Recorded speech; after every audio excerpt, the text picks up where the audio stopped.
अरे 2 दिन से बहुत सिर दर्द हो रहा है और बॉडी पेन भी हो रहा है, एंटीबायोटिक ले लेती हूँ। अरे पिंकी है मेरे पास, खाना है तुझे? हाँ दे दो ठीक है। खा लो ना, मेरे को तो यूरिन इन्फेक्शन होता है ना, तब मैं 2-3 दिन ऐसे ही दवा खा लेती हूँ। अरे ये क्या बात कर रहे हो? एंटीबायोटिक ऐसे थोड़ी खाता है।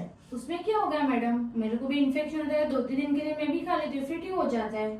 अच्छा, कौन नक्की करता है इन्फेक्शन हुआ है? दोस्तों, आज का अपना टॉपिक है एंटीबायोटिक ऐसे ही खाने चाहिए क्या या नहीं, खाने से क्या प्रॉब्लम आ सकती है। सो पिंकी बहन, आपको सर्दी जुकाम हुआ है। सर्दी जुकाम होने के और क्या क्या कारण है? काफी कारण है ना, वायरस से हो जाता है, एलर्जी से हो जाता है, और तो जरूरी नहीं है कि इन्फेक्शन से हुआ है। मौसम चेंज करने से बहुत बार प्रॉब्लम होती है। आप कुछ दवाइयाँ नहीं लोगे तो भी 2 दिन में ठीक हो जाते हैं। और आपने बताया कि यूरिन में अभी इन्फेक्शन हुआ है कि नहीं, आप पहले नक्की कैसे करोगे? थोड़ी सी जलन हुई तो दवाइयाँ खाओगे, वो भी गलत है। जलन होने से सिर्फ दवा खाओ, जलन तो समझो आपके खाने में कुछ ज़्यादा मिर्ची आ गई तो भी हो सकता है, बहुत सारे कारण से हो सकता है। तो ऐसे ही आप 2-2 दिन 3-3 दिन एंटीबायोटिक खा लो तो आपके लिए बहुत सारे प्रॉब्लम्स खड़े हो सकते हैं। तो हम देखते हैं एंटीबायोटिक खाने से ऐसे ही आपके हाथ में आए, नीचे से दवा के दुकान से ले लिए, खा लिए, क्या क्या प्रॉब्लम हो सकती है। दोस्तों, पिंकी बेन ने समझो एंटीबायोटिक खा लिए हैं, कई बैक्टीरिया का इन्फेक्शन नहीं है, फिर क्या होगा? आपके हमारे पता है आपके शरीर में भी थोड़े बैक्टीरिया रहते हैं, अपने साथ में अच्छे से रहते हैं, अपने को कोई प्रॉब्लम नहीं करते हैं। काफ़ी सिनर्जिस्टिक बैक्टीरिया होते हैं, पेट के अंदर भी होते हैं, B12 तैयार होता है, बहुत सारे काम भी वो अपने को करते हैं। अपनी पेट की फ्लोरा और अपना रेस्पिरेटरी ऊपर का ट्रैक, वो सब वो जो भी है वो अपने को ठीक से रखने में हेल्प करते हैं। समझो आपने ऐसे ही एंटीबायोटिक खा लिए, फिर क्या होगा? ये जो एंटीबायोटिक की कैप्सूल है ये इन बैक्टीरिया को मार डालेगी, ठीक है? ये अपने हेल्पिंग बैक्टीरिया है। अब ये हेल्पिंग बैक्टीरिया मर गए तो आपके इसमें जो बैक्टीरिया रहेंगे उसके ऊपर ये दवा नहीं काम करेगी। फिर क्या होगा? आपको इससे भी भारी दवाइयाँ जरूरी पड़े, सही में बुखार आ गया, इन्फेक्शन हो गया, तो आपको और भारी दवाइयाँ लेनी पड़ेगी। ये दवाई बिल्कुल काम नहीं करेगी। तो इस प्रकार एंटीबायोटिक रेजिस्टेंस होता रहेगा। तो आपको अभी क्या करना चाहिए? अभी देख लो, आपको क्या लगता है हम ही होशियार है? देखो, बैक्टीरिया, फंगस, वायरस वो भी बहुत होशियार है। आपने एंटीबायोटिक खाए, उन्हें मालूम पड़ गया ये एंटीबायोटिक खा रहे हैं, इसके कारण हम मर सकते हैं। वो उनके डिफेंस मैकेनिज्म लाते हैं। बैक्टीरिया हो, वायरस हो, फंगस हो, वो उसके आजू बाजू कुछ कवर कर लेंगे, उनके अंदर कुछ जेनेटिक चेंज कर लेंगे, उसके अंदर कुछ फेस डेवलप कर लेंगे कि जिसके कारण वो एंटीबायोटिक उनके अंदर जा ही नहीं पाएगा या उनको मार ही नहीं पाएगा। ऐसा कोई एंजाइम कर लेंगे तैयार कि वो एंटीबायोटिक को ही डिस्ट्रॉय कर लेंगे। तो इस प्रकार ये एंटीबायोटिक रेजिस्टेंस बढ़ता ही जाएगा। रिसेंटली मेरे पास आईसीयू में एक पेशेंट था, उसके कल्चर रिपोर्ट में जो बैक्टीरिया आए थे उसमें एक भी दवाई काम नहीं कर रही थी।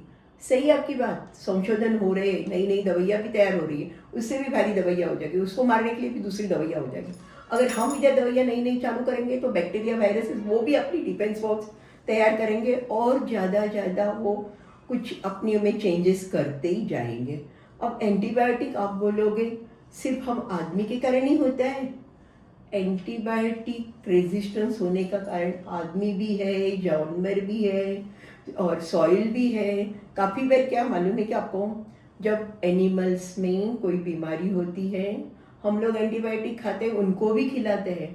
हम लोग जैसे ही अभी पिंकी बहन ने बोला या भावना बहन ने बोला, यूरिन में इन्फेक्शन जैसे ही लगता है एंटीबायोटिक खा लिया, तो वो जानवरों को जो एक्चुअली जो पालतू जानवर होते हैं उनको कोई प्रॉब्लम नहीं हो, थोड़ा सा भी लगता है तो उनको भी ऐसे ही एंटीबायोटिक्स खिलाए जाते हैं। अब आपको क्या लगता है सब एंटीबायोटिक कहाँ जाते हैं? हम खाए हुए, वो अंदर मेटाबॉलिज्म होता है, कोई यूरिन में निकल रहा है, कोई स्टूल्स में निकल रहा है, तो वो एंटीबायोटिक कहाँ जा रहे हैं? यूरिन में निकले, उससे अल्टीमेटली तो सॉइल में जा रहे हैं। सॉइल में जा रहे हैं तो एग्रीकल्चर में जा रहे हैं। काफ़ी बार सॉइल के अंदर इन्फेक्शन हो गया बोलते हैं, तो उसके लिए भी उसमें भी एंटीबायोटिक डालते होंगे कि प्लांट्स अच्छे आ जाए। तो फिर प्लांट्स के लिए भी वो एंटीबायोटिक जा रहे हैं, हमारी इसमें से भी जा रहे हैं, मैन्योर जो बन रहा है एनिमल्स में से जा रहे हैं, एनिमल्स को भी काफ़ी बार एंटीबायोटिक ज़्यादा दिए जाते हैं जस्ट एनिमल ग्रोथ अच्छी हो जाए। फिश उनकी भी समझो लगता है उनको इन्फेक्शन हो रहा है, ये हो रहा है, या उन मर रहे हैं बहुत, एंटीबायोटिक दे दो, ये दे दो। मीन्स एंटीबायोटिक सभी ओर से जा रहे हैं। हम एक ही कल्प्रिट नहीं है, पर हम ही मेन कल्प्रिट है कि हम ही सभी ओर एंटीबायोटिक्स डाल रहे हैं। और इस एंटीबायोटिक के कारण बैक्टीरिया, फंगस जो भी होगा हमारे अंदर, समझो हमने एंटीबायोटिक खा लिया, 2-3 दिन खा लिया, जैसे भावना बहन ने बोला, वो उसके यहाँ थोड़ा सा बहुत इन्फेक्शन होगा या इन्फेक्शन से ज़्यादा बैक्टीरिया होंगे, वो मर गए, दब गए, फिर बाद में दवाई नहीं खाइए, वो दबे हुए बैक्टीरिया ऐसे ही रहे। अब उनको पता है कि अब ये होगा तो ये दवा लेंगे, तो वो अपना डिफेंस मैकेनिज्म नहीं तैयार करेंगे, तो हो सकता है नेक्स्ट टाइम वो दवा काम ही नहीं करे। आपको उससे ही भारी दवा, फिर यूरिन कल्चर करा के देखो, ये करके देखो, ये सब प्रॉब्लम आती जाएगी।